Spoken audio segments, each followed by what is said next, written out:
That's what the icon will look like. Hi out there in the YouTube, and welcome back to my channel. It's me, the Puzzle Master. Billy is actually my name. Nice to meet you. And in this video, we're going to be going over this Jesus guy.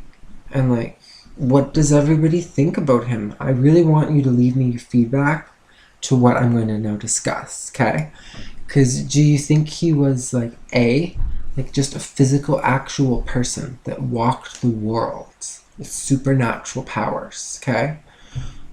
Okay, that's an option.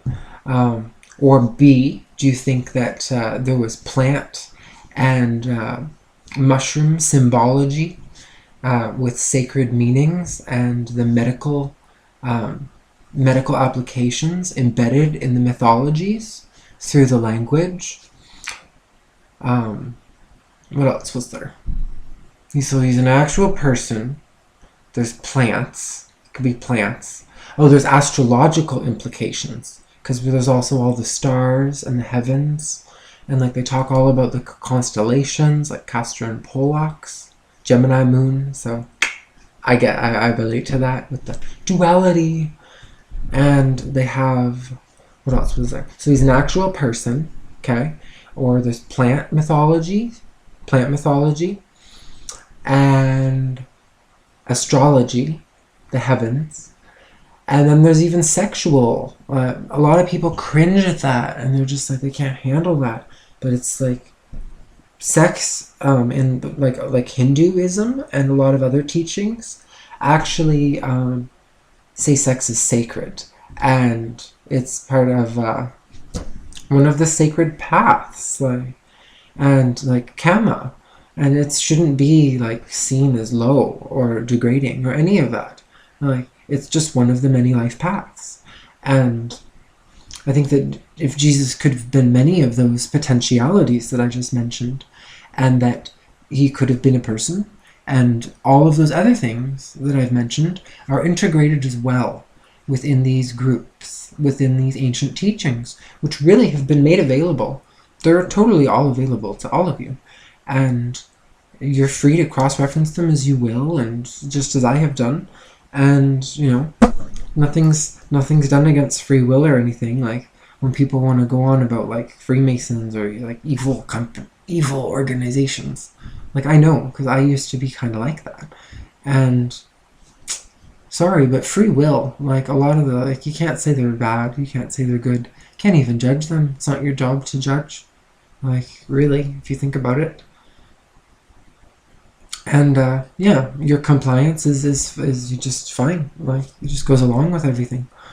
And yeah, I think that there is quite an overlap of all of that I was discussing, and that a lot of those tie in together in the stories and parables that exist.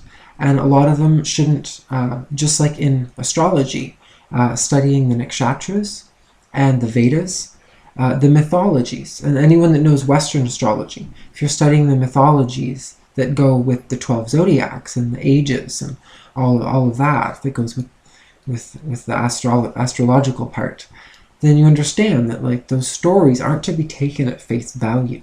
They are to be, there's a hidden ancient knowledge in that is to help our psychology grow through awareness and understanding, which those stories have embedded in that. And I just feel like a lot of people have kind of fallen away from that, because no matter what your religion, much like people want to talk about the sixth sense, or like the X-Files or whatever,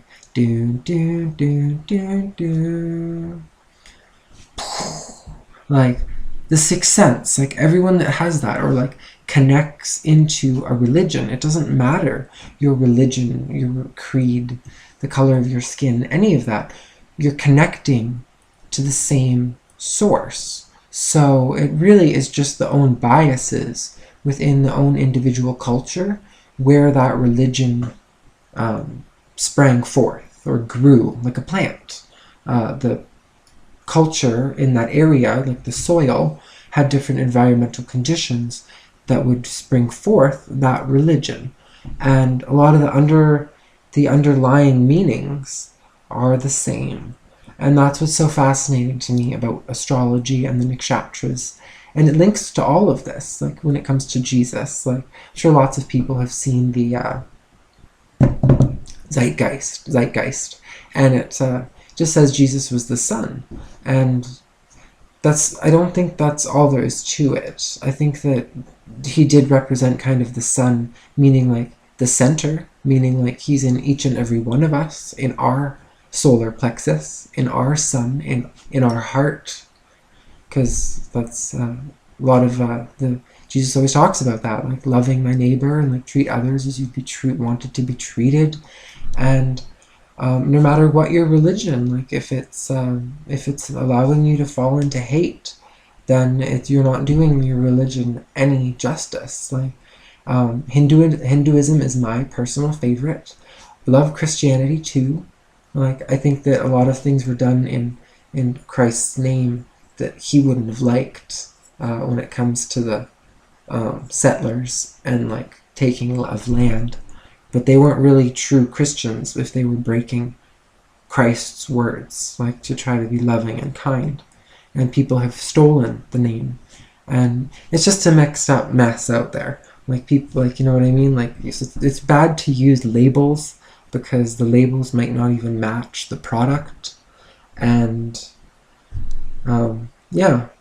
And there's a mishmash of beliefs out there when it comes to all of this stuff. And I really just want to put that out there, that there is a lot of different allegories and sacred texts that are hidden and embedded in the Bible when it comes to sacred plants, when it comes to astrology, when it comes to fungus and mushrooms having like a phallic connotation, which is sexual, which shouldn't be seen as such a horrible thing. Like there are sacred sexual Hindu temples where there's statues of people having sex, gods having sex. It's not a big deal. Like, you know, have you ever smelled a flower? Did you know that that is the sexual organ of the plant? That you're like, ooh, I like the smell of that rose. That petunia smells great. Like don't try to take things so freaking bloody seriously. But yeah, if this is your first video on my channel that you're watching, please like this, share it, and subscribe.